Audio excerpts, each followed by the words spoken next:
All right, so tell us about your new puppy. Yes. What kind of Okay, so what kind of dog is it? it's a pit bull lab mix, we Yep. think. My wife has a dog rescue, so we foster dogs all the time. And this one had parvo and was super Oh, skinny. It was initiated, so we pulled it and nursed it back to health. I mean, when we got it, you could see its ribs, you could see its bones. It oh, was really, really bad. Uh, So it was only 9 pounds. Now it's up to 22 pounds, and we've had it a week. So it's gained quite a lot wow, of weight. I'm that's So sorry. great. He's gained that much yeah, weight in a week? oh yeah, oh yeah. I'm It's really starving. Yeah. beef and rice. Beef and She rice. she That'll do does it. the beef and rice combo, and she does DNAs on all the dogs, Yeah. so she can tell what they are. So when she goes to adopt them, she can give them an accurate description. Well, this is a whatever. So That's she's pretty waiting for the cool. DNA to come back. Yeah. Because back in the day, you get like when I grew up in the '80s, we'd get the dogs from the Humane Society, and they were like guessing, and all Yeah. of a Right. Yeah. sudden, Everything was Right. a chow mix. Do you remember that? Everything was a chow mix. Right. Down here, it was all chow mixes, everything. up in Seattle, it was like all shepherds or labs, like Yes. everything was a shepherd or lab. Right. And I mean, it's All good to right, know because you got to know temperament. Got to know all that stuff. So yeah. absolutely. All right. Well, happy Wednesday, everyone, and welcome to the Dog Gurus live discussion. Thank you for watching and listening. I'm Shantae Marquez, joined with Amber Burkhalter, and we are both profit network coaches at the Dog Gurus. So if you're listening live, we love it when you have interaction with us. So say hello like Andrea has. And she just said she has a chow. So she heard our conversation. And the Dog Gurus provides expert business guidance and help thousands of pet care facilities thrive because we use comprehensive resources with proven strategies built by pet care business owners. The Dog Gurus provides coaching at every level of your business journey, offering you tools you need to meet your business goals. So today's topic, let's move on to that. If you're thinking about opening a pet care business or expanding to a new location, or maybe you just want to make sure your lease is a great lease and you're not going to get burned, today's session is a must watch because we are diving into zoning, leases, and landlords. We're going to give you all the behind the scenes details that can make or break your business before you even open your doors. And I've got the perfect guest to help us navigate it all. Joining us is Kevin Taylor from Carr Agency. He's a real estate broker who specializes in the pet care industry. He knows exactly what makes pet businesses different, and he's here to share insider tips to help you avoid costly mistakes and negotiate with confidence. Kevin, welcome. Thank you for having me. I appreciate it. Sorry for being in my car, but I'm always on the move. Listen, So it's just commitment. here It I just am. shows us That's commitment. We love it. no, that means you're a busy man. I would definitely Yes. always want a real estate agent who's busy. That's a good Yes. That's sign. right. I'm Well, out why here. don't you start out? Yeah, why don't you start out and tell us a little bit about Carr Agency and how you guys work and specialize in our industry? Sure. Carr is a nationwide brokerage. We have reps in all 50 states. We are only tenant and buyer reps, so we only represent the tenant and buyer. We don't ever list anything, so there's never any conflict of interest with the landlord or anything like that. We specialize in the healthcare sector and, of course, pet boarding, veterinary, that type of thing. I know I use the V word, but that is something that we are pretty heavy in, and we know what we're doing in those areas. We're kind of the experts, when it comes to pet boarding. There are a lot of nuances when it comes to where you're going, how to select your location, and of course the approvals. So that's what we bring to the table. Yeah, I mean, I think one thing about our industry is that it's very labor heavy, and so you need to have a facility with good workflow, and also that's going to hold up with all the destructive dogs because and apologize, my dogs are barking in the background. You can hear that. This is live, But friends. yeah, supply. But definitely it's huge. You definitely want to work with somebody that knows the industry and knows what to look out for. So let's talk about some of those things that are specific to our industry that you always recommend to look for when you're shopping around for buildings or lease. Right. So basically, it depends on if it's a lease, if you're looking for a freestanding building, if you're looking for something that's in a retail environment, if you're looking for something that's more of a flex space, and a flex space means you have office in the front and then an open warehouse type situation in the back. But we always look for something that's more secluded so that it's not in the mix of everything. And the first thing you have to do when you're looking and when you identify is get landlord. If you're leasing, you have to get landlord approval. That's the first step to get over that. You got to get that approval done. And then the zoning is also something right away you need to check if you're leasing to make sure that the zoning is approved for that area.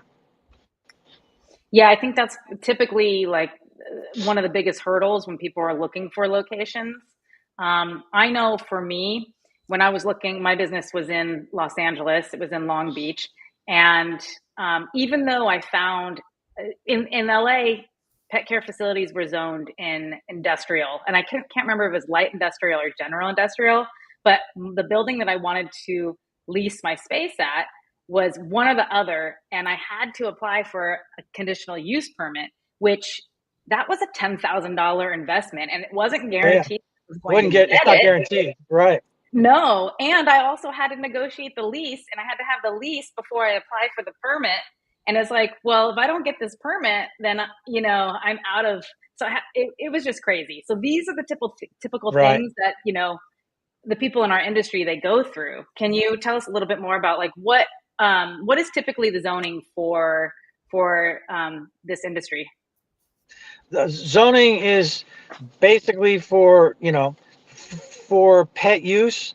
I don't know how to really classify it because it's different in every state. The zoning classification is different from every state. So you have to find the classification that's pet use. And then, like you said, if you have to get a special use permit, that's another thing you have to go down the road with. The third thing is if it's in a neighborhood, sometimes you'll get neighborhood pushback and you have to go to get that special use and have neighborhood meetings and you have to get the neighbors to buy off on it. It can be a long process or it can be pretty short. And like you said, the special use permits, they're not guaranteed.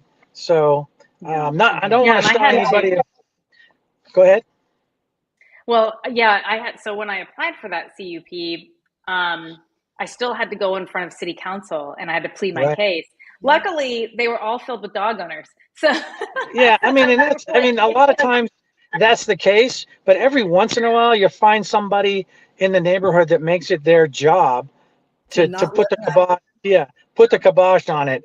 And that's really can be a thorn in your side. And typically when it gets to that level, I tell them to walk away. I said, there's plenty of others out there. So let's just look again.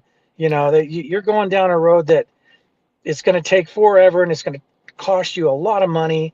So let's just move on. So that's typically how we do it. Right. So are there any red flags, like when people are looking for a location or looking for a building, is there any red flags that you could point out to them? I mean, we talked about zoning. Listen, I don't think many of our like pet care facilities are granted to do business in a residential neighborhood. I just really don't think that happens, nor do you want that. I mean, I think that's trouble. But is there any other red flags you can tip people off on? Just to circle back on that residential area, if the property is freestanding building, let's say it's a residential building and it's on like half an acre to an acre, then a lot of times you can work with that because there's enough room there to where it's not going to really affect the neighbors too much. Yeah. Okay. So that's something that you can't get over. Yeah. Typically, if it's something in a strip mall or something in a flex space or anything that's near food use, they really don't like that.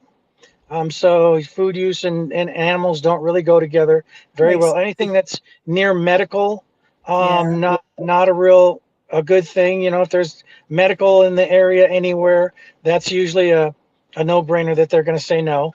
So I mean, you look at some of the more some of those things that can tip you off as to the landlord saying no or the zoning not being approved. So either way. Right, right. Let's move on and talk about commercial leases.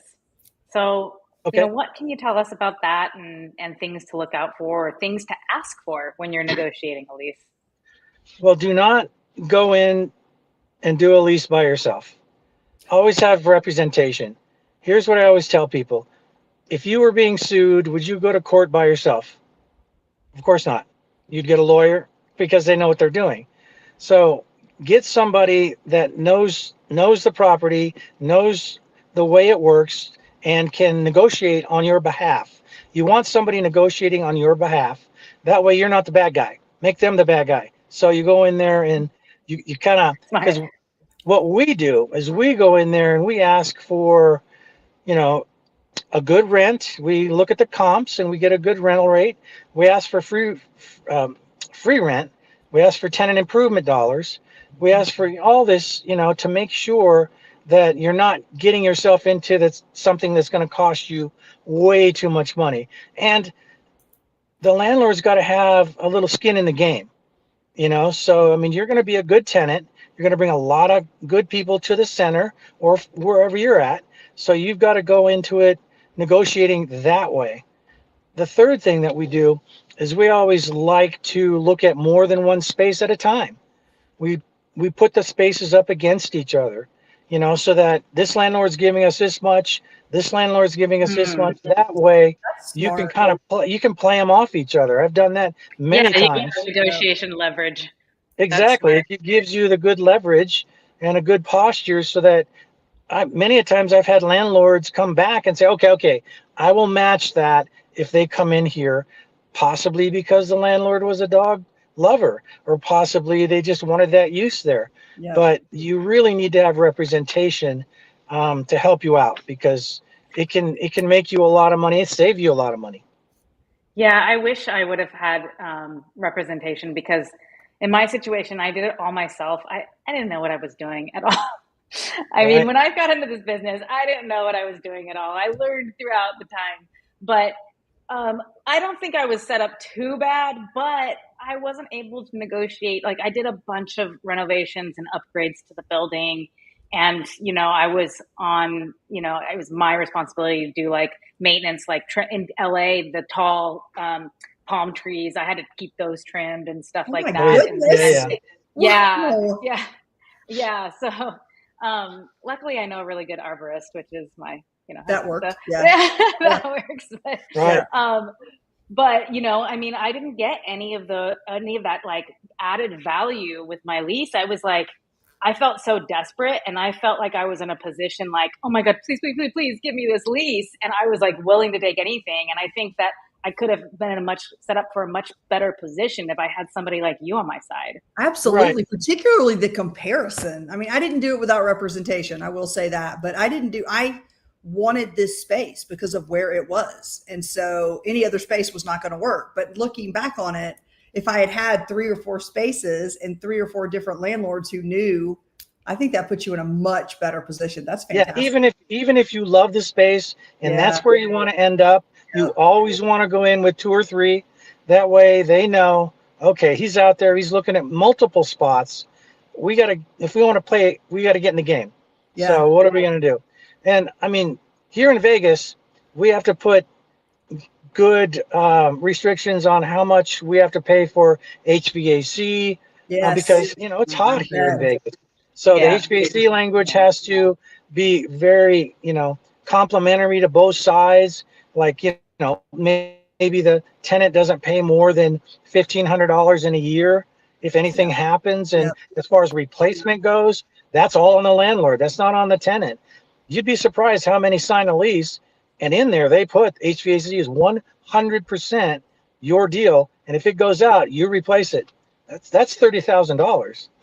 So Yeah. That that's was in Yeah. No. our original lease. We live in, like Kevin knows this and Shantae knows this. My business is in Atlanta. It's hot in the summer. right, And right. in the original lease, it was any HVAC replacement was on the leaseholder, on the tenant. And I remember my attorney being like, absolutely not. He said the same thing. That's $30,000 to $50,000. Yeah, no way. Yeah. Yeah. We I mean, always, because Right? There's a max how much you have to come out of pocket. yeah, and it's fine if you want to put in there that you have to have a quarterly, inspection of the, that the tenant pays for and that kind of stuff and service or whatever. That's fine. But I'm not going to be on the hook for replacing it, and I don't want to be on the hook for any huge repairs. So Yeah. let's just get that out. So, yeah, Yeah. Good absolutely. advice. So, what are some mistakes that pet care business owners make when they're looking for or they're negotiating a lease, let's say? What do you think? Other than the tenant improvements that we spoke about, is there anything else Um, that comes to mind? Yeah, another big one is if you ever want to sell it down the road, if you want to maybe transfer it to someone else and have another operator come in and you move on to do something else or move on to possibly to another state to open another one, and you don't want to give the landlord too much leverage as far as who can come in and do that. A lot of leases say that the landlord has first right of refusal for anybody that comes in to take over the space. Well, you want to put in there something like, well, it's got to be an operator with a as good or better financials as mine, somebody that's been in the business for 12 months or more, or something like that. That way, if you meet all those requirements, the landlord can't say anything and you can do that. But a lot of times people get kind of hamstringed in there and the landlord can say no to anybody, Oh yeah. which is it's not good. Yeah, Well, okay. Again, I was in that situation. So, I sold my business in 2022, but I didn't own the building. So, the new buyers were trying to work with the landlord. They didn't quite they weren't seeing eye to eye on some things. And so I had right, to step in and negotiate, and kind of just finesse the situation. But it really came to the point where my landlord we had a really good relationship. I had a really good relationship with my landlord. So he was very fair to me most of the time. And I tried to do my best to be a great tenant. But he, at one point, he was like, I don't know if I even want to do business with these people. And I had yeah, to jump in and I had to save it. And I was like, he's like, I don't really want to do this to you, Shantae, but I'm really, this is my issues. And so I fixed it and I made it all work. But he was like, I'm basically doing this for you because I like you. right, I mean, he could have said no, and then I would not have been able to sell my business. And it would have just right, it would have been devastating for me. Yeah. absolutely. And one other thing I always tell people is have a qualified lease attorney, not the attorney that did your divorce, not the attorney that did whatever else, a qualified lease attorney that does leases to go through your lease and make sure there's no landmines in there that are going to trip you up in year 5 or year 6 or down the road, or if you want to sell. They have to be qualified and they have to look at it. It might cost you $1,500 to $2,500 to do it, depends on the attorney. It's money well spent Yeah. because it's Mm-hmm. peace of mind for yourself, because a lot of times in the legalese they'll hide some stuff in there that can trip you up down the road. Mm-hmm. So how do landlords qualify tenants? I think that's a big question when I'm talking to startup companies. Oftentimes they're coming to us and they're like, hey, I found a really good location. And, they're like really itching to go and very motivated. But when I ask them, well, what kind of business plan do you have? They like haven't even thought about that or haven't done any like forecasting of financials or anything. So can you tell me like how landlords qualify tenants and what they're looking for? Sure. Well, first and foremost, they want a tenant that knows what they're doing. So a business plan is very important. I always tell everybody that I'm working with, put a business plan together that I can submit with the LOI. That way, the LOI is the letter of intent. That way, the landlord can see, oh, okay, not only are they want the space, but they know what they're doing. They've got some projections in there. They've got, what the business is going to be called, that type of thing. So that's very important. Landlords also look for stability. They look for enough money in the bank. They look for, if we're going through this process, you can't have any large capital purchases. You've got to have the more money in the bank, the better. They usually they like to see about 6 months of the rent in there to cover in case something goes wrong or you don't ramp up as quickly as you thought you were. So they always ask for personal financials. And depending on the landlord, they're also going to ask for a personal guarantee. Now, what a personal guarantee is it's a guarantee where you personally guarantee the lease in case your business goes sideways. That basically what that means is the landlord can come after you for the rest of the lease. Yeah. Typically, I like to negotiate that to burn off after the first 12 or 24 months, of operation. That way, I get it. He wants a little comfort to know that, things are going to be covered if it doesn't pan out the way they thought. But then down the road, it's got to burn off because you don't want to be personally liable for the whole thing for the entire term, because that's a lot. And they just look for a lot of stability. So they're going to ask for typically 3 months of bank statements, 2 years of tax returns, both business and personal if you've had a business before. And, if you have a bank that you're getting a loan from, they want the approval letter from the bank. They want your, I think that's pretty much it. Yeah. Again, I'll tell you my situation. So when I called the landlord, like I was driving around myself and I saw the sign on the fence and it was like for a lease. And so I called the number and, the landlord answers and I'm like, oh, hey, I want to look at your building. And he's like, okay, well, what type of business do you want to put in there? I want to put a doggy hotel, and they're like, right. Nope, no, thank you. And I was like, whoa. Did he hang? I was literally like, did he hang up on you? Goodbye, click. And I was like, wait, it's not going to be like a kennel. It's going to be like the Four Seasons, And I went in and I was like, I have a really great business plan. I'll bring it with me tomorrow, And anyways, right. My point is without that business plan, he would not have given me a chance. Oh yeah. And Right. because they are taking a risk on you. I mean, that's a big asset for them. And, you have to prove to them that you have done your research, you're committed to making this business go, and, you're ready to do everything in your power to have it be successful. So if Right. you don't have a business plan at this point, what does that say? Right? Yeah, exactly.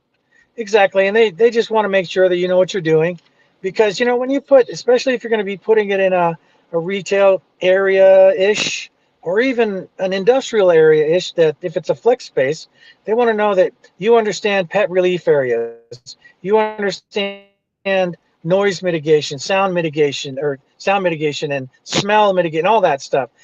So do you have a plan for all of that? Because that's a big thing for them. And if you don't, they're like, forget it.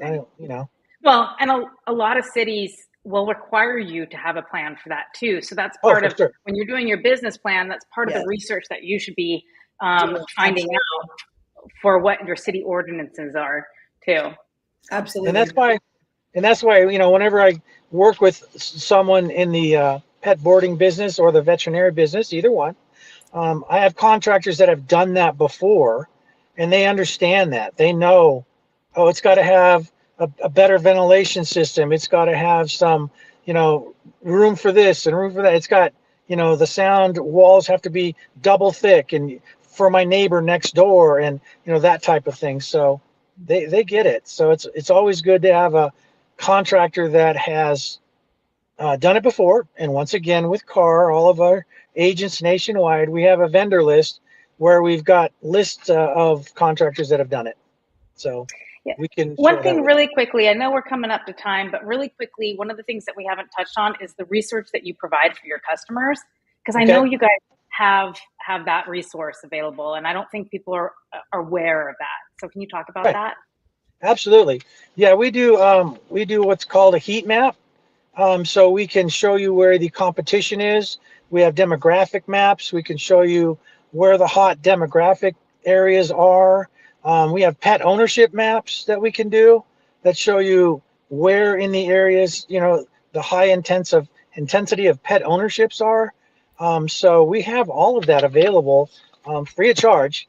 When you come over to Carr and you want us to be your representation to help you find a space, we can do all of that. And that's very important because you want to know where the competition's at. You want to know, what's the pet ownership like here?